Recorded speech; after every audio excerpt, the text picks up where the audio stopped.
Back when I was younger, I used to put very successful people on a pedestal, or just people who appeared as if they were more successful in whatever area of life, just people who seemed more talented in anything. I was always kind of devaluing myself, lowering myself compared to them, just because they seemed to have something I did not have. And the reason for this that took me years to figure out basically was because I was, according to the teachers, the stupidest kid in the classroom for a pretty good chunk of my childhood, and I was so low self-esteem in the beginning because of not being able to get good grades or whatever, and I just always thought there was something wrong with me, and for that reason, whoever was apparently talented in school or in sports or in whatever, I was kind of admiring people like that and giving them way too much credit and way too much value, which as a consequence made me trust more than one time the wrong people, and giving my trust and giving too much credit to the wrong people, sometimes it was fine, but including people who would take advantage of me later, because what I discovered later is I do have many skills and interesting things about myself, and I didn't know some people don't give a damn and just want to use what you have. And so people that I was admiring didn't have any problem with just using me without giving me anything in return, and I was not really mature enough back then to realize those manipulative games with narcissists that can happen all the time if you're not being careful. On the opposite, today, and thanks obviously to NLP skills and all the things we can learn about how the mind works and how communication works and how to heal yourself to remove all those blockages that may make you value people you should not value that much at least. Today I can basically spot a manipulator or somebody who has some narcissistic tendencies, or let's say too much narcissistic tendencies, because we may all have a few of them, but some people are really going above the edge, like past the ceiling in terms of what is acceptable in terms of slightly manipulative maneuvers. Some people just go way too far and just try to rip off everything they can out of any person they see as a potential victim. So today I can basically see through those games like a mile away. I can spot a narcissist a mile away and avoid putting myself in the wrong situation before it even starts and before anything escalates. Whereas people who think they have trouble dealing with narcissists, they usually don't notice that early enough, which means they get into a confrontation, verbal confrontation, or a relationship they should not put themselves into at all, but they don't realize that early enough, so they only discover they were trapped too late.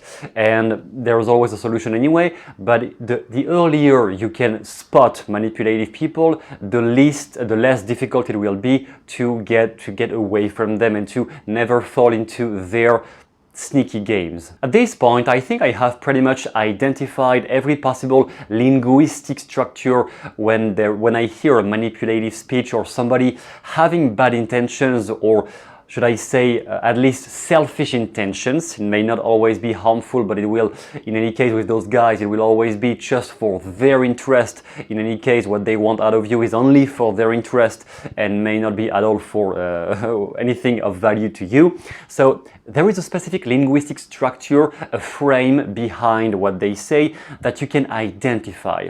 And at this point, I think I have identified all the implied frames they like to play with. Although, for example, the whole thing about, oh, I'm only doing that for you. It's not for me. It's only for you because I'm your friend.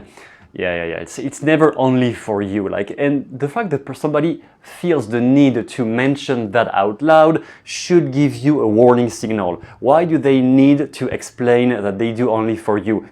When it is the case, when you have a friend or somebody you legitimately trust and who is there for you, who wants to help you, that person does not need to verbalize, I'm doing that for you. Well, you know it if it is the case, so why do they need to say it out loud? So the almost magical thing that happened because of that accuracy I developed over the years is that now I can always frame what I say, whatever I explain or mention about my life desires, about my goals, about what I do for a living, whatever, I can always explain that in a way that there is nothing to grab. Basically, when a narcissist has a grab on you, They will find any possible vulnerable, sensitive, emotional spot in yourself, or a wound or a scar or anything you're not completely secure about. They have like supernatural smell to find it, basically, in you and in anybody around them. That is how they find their victims or people they want to turn into victims. The way I have developed my communication at this point is to always talk about myself, my life, or anything in a way, when I sense a person like this, in a way that they can't catch anything. They can't catch any emotional spot, nothing, because I already know what they look for. I know they look for something sensitive, so if I sense any negative vibe from somebody, I will just not mention anything sensitive. Or I will mention it as something that is over. And in that case, well, there is nothing you can help me with. Those guys like, oh, it's only to help you. There's nothing you can help me with if I don't mention anything I have trouble with. That's the big, that's the simple mind tweak here. And this one is an example. I have many other examples of how can you frame your conversation, or how can you distance yourself from an argument that is leading nowhere with somebody who is only here to hurt you. They don't have anything of value to bring to you. They only want to hurt because it is validating them to show you they're superior. This is another context. And every situation has basically a linguistic key to get out of it. And ultimately, the main way I would say I became able to get rid of every possible manipulator in my life, and how by now I can always stay in a position where none of those guys can grab me in any sort of way, mentally, emotionally, whatever, it is because I have investigated myself enough to discover my own sensitive triggers. The things I used to be vulnerable about, or that I really was not secure enough in myself about, I have analyzed what specific topic of conversation, kind of sentence, whatever used to trigger me, and at this moment, if anything like that pops up in the conversation, how to slow down, step back, take a step back, mentally, verbally, or sometimes physically even, how to take a step back and not go there. Because I know which topics are sensitive in me. So if it is somebody who is only here because he wants to brag, to show off, to pretend he's the best, or somebody who wants to get something out of me, I will simply remain quiet and adapt my communication to not deliver anything about my own sensitive topics. And that is what I have explained in detail in the method you can find down below in the description, a method to analyze, discover the main phrases those guys used to use with people they want to turn into a victim, or people who are to them a victim and they know they can use that person for their benefit. There are specific phrases they say in that context, in those cases. You will find all of them in the method down below if you want to check it, and also which phrases can you say in turn. Because if you spot that a guy or woman or whatever is trying to manipulate you, there is specific linguistic structures you can use during the conversation to get that person stuck, or to simply remove yourself from the hit when they try to hit your hot buttons because they want to show you that they have the answer because they are superior. There are so many ways you can just turn that back onto themselves, or just literally not answer, but in a smart way. Because not answering, if your voice gets elevated and you start getting angry and aggressive, they have basically won over you. If you get triggered emotionally, they have won. But there is a linguistic way to distance yourself from the conversation without getting angry, without getting aggressive, without yelling at them. And specifically, they don't even deserve that. Your emotional energy, they don't deserve that in any way. They don't deserve to suck anything out of you, because what you discover about narcissists down the road is that they are deadly miserable inside, and they need you to feel less miserable. That is basically how the dynamic works with a vampire. Let's even call that a vampire, because this is what they are. They are just people trying to get energy out of you, or admiration or love out of you, because they are miserable. They feel miserable down inside, and they can't admit it. Or if they do, it's always under a certain maneuver like, yeah, it's because bad things happen to me, but they will never just say, I'm broken, I'm hurt. They will never say that. They will try to use you to feel less hurt, but use you at your own expense. So in the end, I have included 12 phrases you can use. Not memorize them, it is not the point, it is to understand how they work. And more specifically, if you watch this diagram right here, it is about figuring out how the frame plays over the words. Because those 12 phrases I'm explaining one by one in this method, I explain to you which frame does this phrase comes from.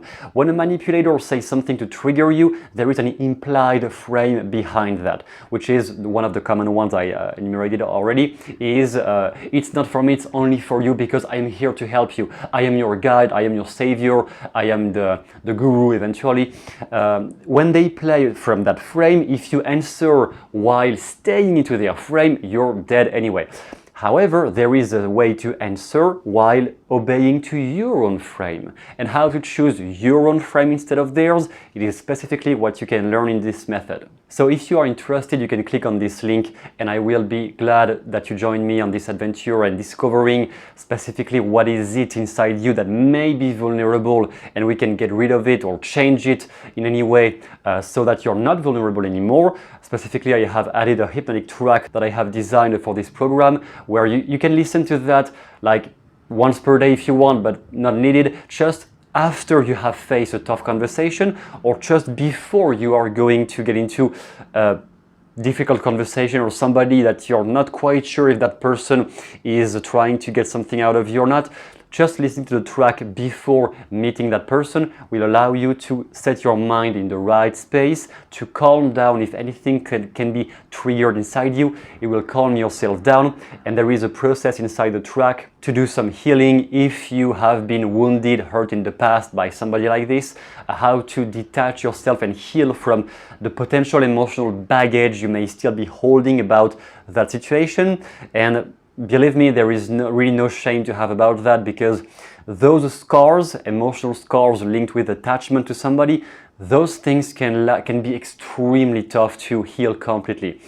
Specifically if it is something that happened when you were a child, even worse. But in any case, listening to that track, so if it is a long-term thing, maybe you will need to listen a few times before it really gets some deeper effects, but it will definitely help you change the way you respond to people who may act manipulative or who may try to get something out of you, even if they are not aware of it.